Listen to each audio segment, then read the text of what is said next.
Unlike student voting centers, neighborhood booths often see an overwhelming turnout. Long lines can be an obstacle to busy parents wanting to cast their vote. 11 News reporter Aya Khatib tells us how families can avoid the long wait at the polls. Jennifer Kanzler is a mother of 5 children. She says voting on election day is impossible because waiting in long lines with her small children is exhausting and time-consuming. It's easier to fit voting into my schedule over the course of a week than in one day. So this way my kids are home from school early, so I was able to just leave them at home. Kanzler says it took her more time to get to the voting poll than to actually vote.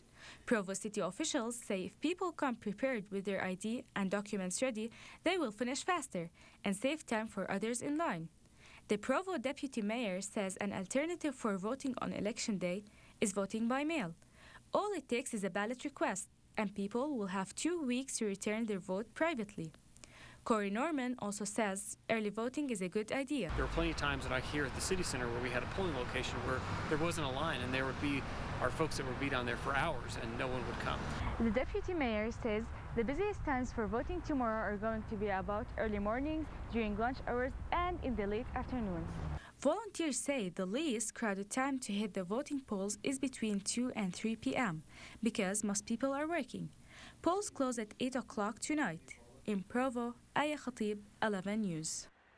Norman urges everyone to go and vote because this election determines who will decide how and where to spend local money.